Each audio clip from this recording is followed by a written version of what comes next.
ओम तत्सत। ओम श्री परमात्मने नमः। ओम श्री गुरुवे नमः। परमात्मनिष्ठ ज्ञानी की दृष्टि में संसार का मिथ्यात्व, मनोमय होने के कारण जगत की असत्ता तथा ज्ञानी की दृष्टि में सबकी ब्रह्म रूपता का प्रतिपादन। श्री राम जी ने पूछा, भगवान, इस क्रम से जिस जीव ने परमात्मा के स्वरूप में अपनी स्थिति प्राप्त कर ली, वह अस्थि पंजर रूप देह को कैसे ग्रहण किए रहता है? श्री वशिष्ठ जी ने कहा, श्री राम, जो यह शरीर आदि के रूप में स्थावर जंगम जगत दिखाई देता है, यह आभास मात्र ही है, अतएव स्वप्न के समान असत होता हुआ भी प्रकट हुआ। तात्पर्य यह है कि वह परमात्मनिष्ठ जीव इस शरीर आदि को स्वप्न के तुल्य मिथ्या मानता हुआ ही इसमें रहता है। निष्पाप श्री राम, यह प्रपंच दीर्घ काल तक बने रहने वाले स्वप्न के समान मिथ्या ही दिखता है। दो चंद्रमाओं की भ्रांति के समान तथा पहाड़ी भूमि में घूमते हुए पुरुष को घूमते दिखने वाले पर्वत के समान मिथ्या ही दृष्टिगोचर होता है। जिसकी अज्ञानमयी निद्रा टूट गई है और वासनात्मक भावना गल गई है, वह ज्ञानवान पुरुष इस संसार रूपी स्वप्न को देखता हुआ भी नहीं देखता, इसे मिथ्या समझता है। श्री राम, जीवों के स्वभाव से कल्पित यह संसार, जिसकी मोक्ष होने से पहले तक निरंतर प्राप्ति होती रहती है, अनात्म ज्ञानी के ही अंदर सदा सत्य सा विद्यमान रहता है। रघुनंदन, यह जगत यद्यपि सब प्रकार से संपन्न दिखाई देता है, तथापि यहाँ वास्तव में कुछ भी संपन्न नहीं। यह आभास मात्र एवं मन का विलास मात्र है, अतः शून्य असत रूप में ही स्थित है। मन का संकल्प मात्र ही इसका स्वरूप है। जहां भी यह प्रतीत होता है, वहां स्वप्न में देखे गए नगर के समान शून्य रूप ही है, केवल आकाश रूप में ही स्थित है। शरीर आदि के रूप में जो ये तीनों लोक दिखाई देते हैं, वे सब के सब मन से ही कल्पित हैं। जैसे पदार्थों के देखने में नेत्र कारण हैं, उसी प्रकार उनके स्मरण मात्र में मन कारण है। अतः मन कल्पित यह जगत अतीत की स्मृति के ही तुल्य है।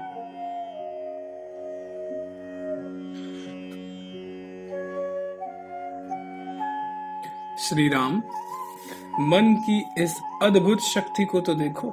उसने अपने से उत्पन्न हुए शरीर को अपनी भावना या संकल्प के द्वारा ही प्राप्त किया है। इसलिए लोग उस मन की कल्पना को संपूर्ण शक्तियों से संपन्न समझते हैं। देवता, असुर और मनुष्य आदि सभी प्राणी मन के द्वारा अपने संकल्प से ही रचे गए। अपने संकल्प के शांत होने पर तैल रहित दीपक की भांति वे सब शांत हो जाते हैं। महामते, देखो, यह सारा जगत आकाश के समान शून्य मन की कल्पना मात्र से विकसित तथा दीर्घकालीन स्वप्न के तुल्य मिथ्या ही प्रकट हुआ है। विशुद्ध बुद्धि वाले रघुनंदन, इस जगत में कभी कोई वस्तु वास्तव में न उत्पन्न होती है और न उसका नाश ही होता है। यहाँ जो जन्म और मरण दिखते हैं, वे सब मिथ्या ही हैं। जैसे मरुभूमि में सूर्य की किरणों का ताप बढ़ने से उसमें मृग तृष्णा का दर्शन होता है, उसी प्रकार मन के संकल्प से ये ब्रह्मा आदि सभी प्राणी बिना हुए ही दिखाई देते। देते हैं। संसार में जितनी आकार राशियां दिखाई देती हैं वे सब की सब दो चंद्रमाओं के भ्रम की भांति असत है। मिथ्या ज्ञान की घनीभूत मूर्तियां हैं तथा मनोरथ की भांति संकल्प में ही प्रकट हुई है। वास्तव में इनकी सत्ता नहीं। जैसे नौका द्वारा यात्रा करने वाले पुरुष को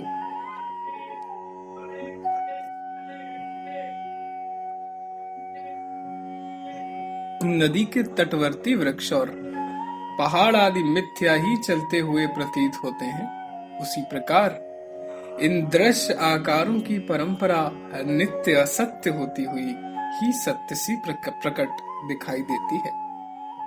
माया से ही जिसकी ठठरी रची गई है और मन के मनन से ही जिसका निर्माण हुआ है, ऐसा जो या दृश्य जगत है इसे इंद्रजाल ही समझो। या सत्य नहीं है तो भी सत्य के समान स्थित है, या संपूर्ण जगत ब्रह्म ही है, फिर इसके लिए उससे भिन्न होने का प्रसंग ही कहां? यदि कोई प्रसंग है तो कौन और कैसा है? वह भिन्नता या भेदभावना कहां स्थित है? या पर्वत है या ठूंठा वृक्ष है इत्यादि रूप से जो जगत के आडंबर का विलास है, वह मन की भावना के दृढ़ होने से असत होता हुआ भी सत सा दृष्टिगोचर होता है। जैसे महान आयोजनों से पूर्ण स्वप्न भ्रम ही है, वास्तविक नहीं, उसी प्रकार मन के द्वारा रचे गए इस जगत को भी दीर्घकालीन स्वप्न ही समझो। जो मूढ़ चित्त मानव अपने संकल्प से उत्पन्न हुई मनोरथमयी संपत्ति को स्वरूप से युक्त सत्य समझकर उसका अनुसरण करता है, वह एकमात्र दुख का ही भागी होता है। यदि परमात्म स्वरूप यथार्थ वस्तु ना हो तो लोग भले ही अवस्तु रूप संसार का अनुसरण करें, परंतु जो यथार्थ वस्तु परमात्मा का परित्याग करके अवस्तु रूप संसार का अनुगमन करता है, वह नष्ट हो जाता है। परमात्मा की प्राप्ति रूप परम पुरुषार्थ से वंचित रह जाता है।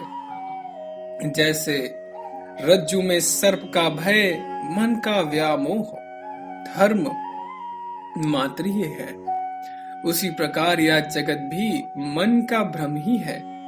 मन की भावनाओं की विचित्रता से जगत चिरकाल तक प्रतीति का विषय बना रहता है। जल के भीतर प्रतिबिंबित हुए चंद्रमा के समान चंचल क्षण भंगुर जो मिथ्या उदित हुए पदार्थ हैं, उनसे इस लोक में मूर्ख बालक ही धोखा खा सकता है।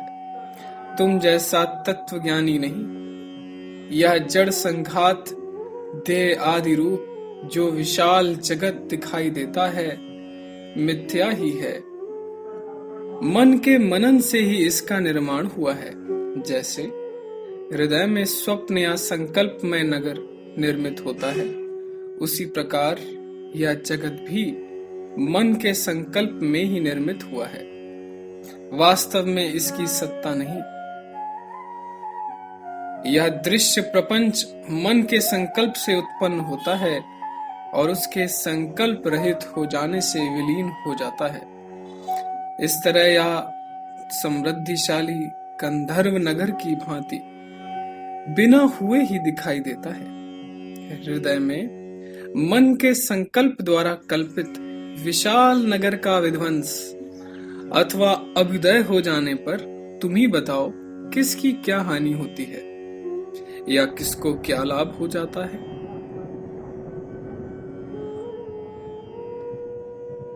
जैसे बालकों के मन में खेल के लिए बने हुए गुड़ियाओं या खिलौनों के द्वारा पुत्र पशु आदि व्यवहारों की कल्पना होती है, उसी प्रकार यह जगत भी सदा मन से ही प्रकट होता है।